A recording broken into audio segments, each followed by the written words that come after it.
attending the Publishing Institute at the University of Denver, and she's planning on becoming an editor of children's fantasy novels. In her free time, Sydney enjoys baking, skiing, designing jewelry, and playing Dungeons and Dragons with her friends.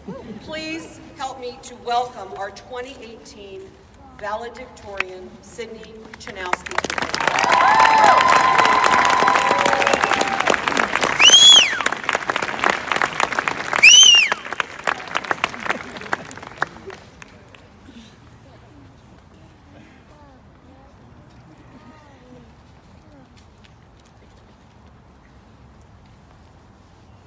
Thank you, Professor Garrity, and thank you to all of you for being here today. So, for my fellow English majors, tell me if this sounds familiar. You're sitting at a table in a fancy restaurant with your family and your grandparents, who you haven't seen in over a year. Everything is going great, the food is delicious, and you're about to start on your third taco when your grandfather suddenly turns to you and asks, "What on earth are you going to be able to contribute to the world as an English major? Don't you just sit around and talk about books all day?" Now, my grandfather is literally a heart surgeon, so it was a little hard to come up with any sort of justification for my life choices in that moment. But like any good comeback, I thought of a response about 2 hours later. What I could have told him is that the Wall Street Journal found that the salaries of English majors are equivalent to those of biology and nursing majors. I also could have told him that many startups are choosing to hire English majors over business and STEM majors due to their creativity and communication skills. I even could have told him that English majors are more likely to get into medical school and law school than students from other majors. After all, over the past few years, we've gotten pretty good at acing the personal essay section of an application. These are all good defenses for why we spent the past 40 years taking classes on Marxism, modernism, and Herman Melville. But as Professor Zemke said, when I've talked to my fellow English majors, I don't think anyone has ever said they went into English because it would give them good job prospects. To me, justifying an English degree or any humanities degree on the grounds that we would make good tech company employees seems to ignore the true value of what we've learned here. What I should have said to my grandfather is that today's world needs people with compassion and the ability to share stories, and that is what I've gained from my English classmates.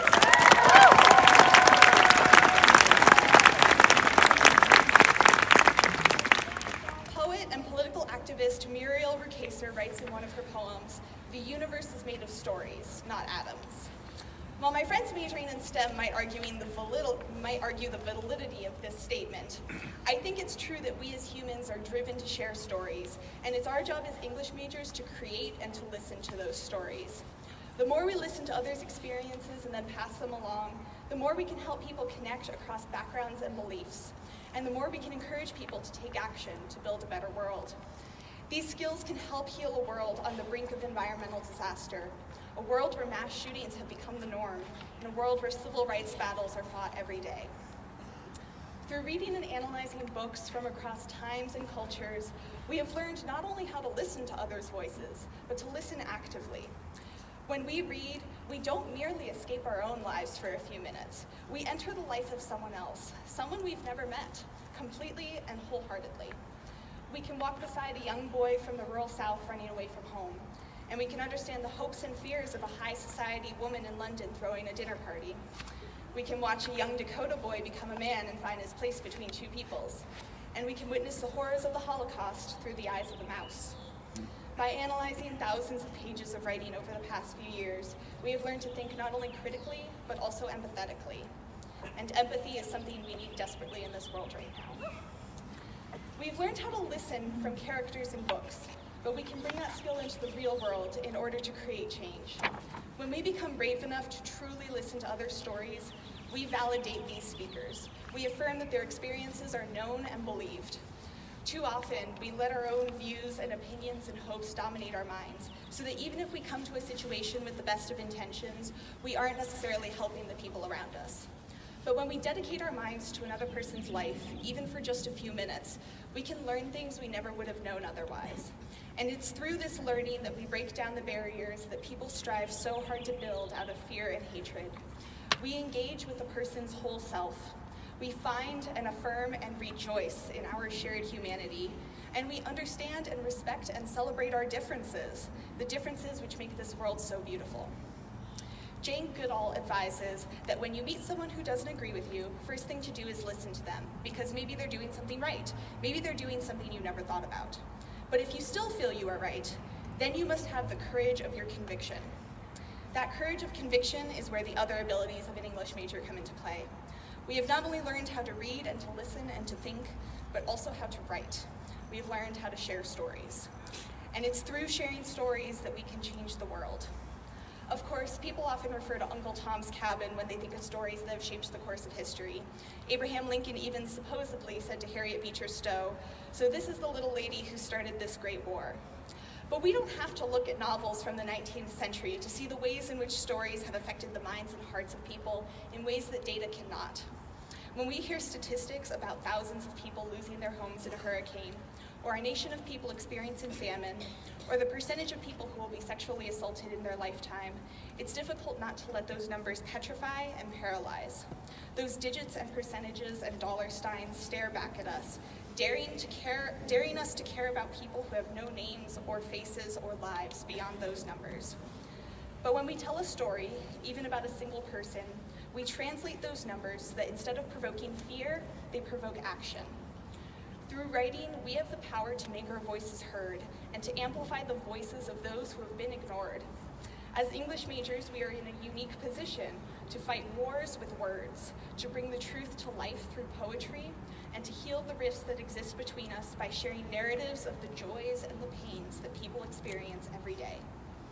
Whether it's working with the ACLU to bring awareness to civil rights violations, or preserving and honoring the voices of our past, or teaching the next generation not only to read and write, but also how to listen and to share, every time we help others understand the power of story, we help heal the world a little bit.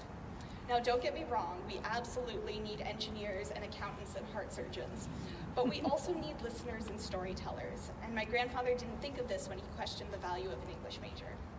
When we read, we may do so to escape the stress or the fear of our own lives for a little bit. But in doing so, we give ourselves to someone else's eyes and ears and thoughts and dreams. When we write, we may do it to rescue our thoughts from the chaos of our minds and bring them to the safety of the page. But in doing so, we affirm a declaration that every person's experiences matter. It is through these acts of generosity and courage that we challenge ourselves and others to create a more peaceful, just, and hopeful world. To end things on another personal note about the power that a few words can have, I recently finished a book series by N.K. Jemisin called The Broken Earth. As I read the last few lines of her book while lying in bed on a Saturday morning, I cried. I cried tears of heartache for everything that these characters have been through, and I cried because I recognized their battles as our own. Even though this was a story about magical people who can control rocks with their minds and speak to volcanoes, I had seen our own struggles reflected in the lives of these characters, our reality of a dying environment, and the prevalence of hate groups. But I also cried tears of joy, because despite all of this darkness that I had witnessed through my own eyes and through Jemisin's story, the last words of this book were pure light. These words have compelled me to take action with the skills I have learned over the past few years, and I hope they will be helpful to you as you move forward in your own stories. Don't be patient. Don't ever be. This is the way a new world begins. Thank you.